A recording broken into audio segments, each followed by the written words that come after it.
मुख्यमंत्री तो नहीं ही बदलना था, उप मुख्यमंत्री के दोनों पद पर भी कोई बदलाव नहीं हुआ।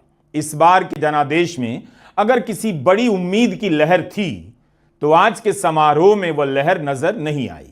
चुनाव भर नीतीश कुमार के नाम की घोषणा नहीं हुई, लेकिन चुनाव खत्म हुआ तो नीतीश कुमार ही मुख्यमंत्री बने। जिसने भी यह रणनीति बनाई कि अभी के लिए कह दिया जाए वैकेंसी खाली नहीं है, उसकी भी इच्छा आज पूरी हो गई कि बिहार में मुख्यमंत्री की कुर्सी नीतीश कुमार के लिए ही रिजर्व है। थे, हैं और नीतीश ही रहेंगे। आगे चलकर नीतीश खुद से यह पद छोड़ दें तो अलग बात है, लेकिन आज वह कुर्सी उन्हीं के पास गई और इस मंच पर बीजेपी एनडीए के 11 मुख्यमंत्रियों के साथ कई केंद्रीय मंत्रियों के साथ मौजूद 2014 से ही भारत के प्रधानमंत्री नरेंद्र मोदी पटना के गांधी मैदान में बीजेपी के किसी नेता को मुख्यमंत्री पद की शपथ दिलाने का सपना पूरा नहीं कर पाए। मैं नीतीश कुमार सत्यनिष्ठा से प्रतिज्ञान करता हूं बिहार में 1 करोड़ नए रोजगार देंगे।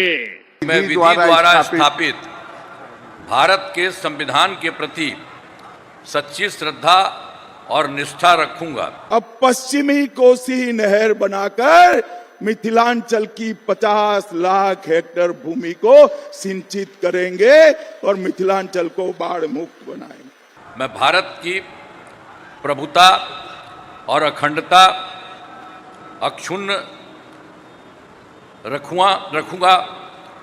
रखूंगा। मैं बिहार राज्य के मुख्यमंत्री के रूप में मैं अपने कर्तव्यों का श्रद्धापूर्वक और शुद्ध अंतःकरण से निर्वहन करूंगा कि यहाँ फिर से सरकार बनने के बाद भारत सरकार जो देती है उसके उपरांत 3,000 रुपये अतिरिक्त हमारे किसान साथियों को दे दिया जाएगा तथा मैं भय या पक्षपात, अनुराग या द्वेष के बिना सभी सरकार के लोगों के प्रति संविधान और विधि के अनुसार न्याय करूंगा। बिहार से एक घुसपैठियों को उठा कर देश के बाहर डालने का काम करें। मैं नीतीश कुमार सत्यनिष्ठा से प्रतिज्ञान करता हूं कि अगले 5 साल में बिहार की बंद पड़ी सभी चीनी मिलों को चालू करने का काम भारतीय जनता पार्टी और एनडीए करेंगे। मैं आपको विश्वास दिलाता हूं, बिहार मेक इन इंडिया का बहुत बड़ा केंद्र बनकर ही रहेगा और हमारी सरकार बनने के बाद 2.5 साल में हम जीविका दीदियों के अकाउंट में और 2 लाख रुपया डालने का काम करेंगे। और बिहार में बीजेपी की यह जीत बड़ी जरूर है, लेकिन ऐसी जीत की मोड़ पर वो 2005, 2010 और 2020 में भी खड़ी रही है। उसके लिए 10-20 सीटों के आगे पीछे की गिनती से ज्यादा दूर यह जीत नहीं निकल पाई, कुर्सी तक नहीं पहुंच पाई। यही हाल बिहार की जनता का भी है। बहुत ही गरीब राज्य है बिहार। 6,000 महीने की कमाई करने वाला राज्य है। छठ और मतदान के बाद यहां के लोग अपनी अपनी गाड़ियों से पलायन वाले प्रदेश की तरफ निकल पड़े हैं। रेलवे को आहत होने की जरूरत नहीं है कि ऐसे दृश्यों से उसकी छवि बिगाड़ी जा रही है। कौन नहीं जानता कि आम लोग कैसे सफर करते हैं। हाँ, जरूर किसी तरह बोगी में सवार होने वाले इन बिहारी लोगों की तस्वीर दिखाकर उनका मजाक नहीं उड़ाना चाहिए कि 10,000 लेकर अपना वोट बेच दिया। बिहार के लोग पलायन करते हैं। इस कोच में सवार लोगों की वेदना को महसूस कीजिए। घर परिवार छोड़कर जा रहे होंगे, भीतर से सिसक रहे होंगे।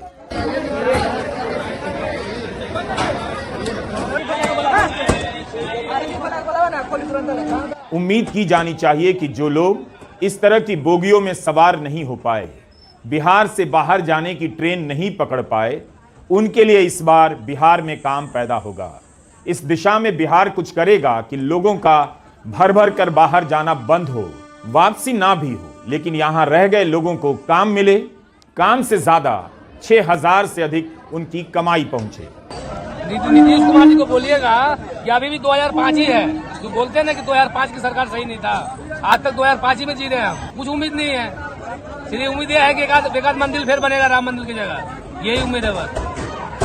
कोई उम्मीद नहीं सरकार से। इस व्यक्ति की हताशा को सुनने की जरूरत है। बिहार में पुल, पुलिया, फ्लाईओवर शानदार बने हैं, लेकिन जीवन बहुत नहीं बदला।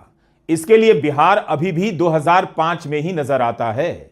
नीतीश कुमार के लिए भले 2025 आ गया हो, पटना के गांधी मैदान में सब कुछ नियंत्रण में नजर आया। हो सकता है नीतीश का असर हो और बीजेपी जान गई हो कि नीतीश कुमार बिहार की राजनीति के जीवन बीमा है, जीवन के साथ भी, जीवन के बाद भी। उनसे कोई छेड़छाड़ नहीं कर सकता। बीजेपी ने नीतीश को हटाने का कोई दांव पेच इस बार नहीं किया।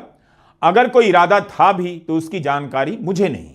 नीतीश कुमार बिहार के मुख्यमंत्री के रूप में 10वीं बार शपथ लेकर यही साबित कर रहे हैं कि बीजेपी के पास सब कुछ हो सकता है, ताकत, पैसा, मीडिया, कार्यकर्ता, लेकिन इन सब के बिना भी नीतीश कुमार उस पर भारी पड़ सकते हैं। पटना के गांधी मैदान में ऐसा नहीं था कि नीतीश के समर्थक नहीं थे, लेकिन बीजेपी का झंडा और उसके समर्थक अलग से दिखाई दे तो रहे थे। इसके बाद भी वो तेवर नजर नहीं आया जिसके लिए बीजेपी के नेता, कार्यकर्ता और समर्थक जाने जाते हैं। बिहार के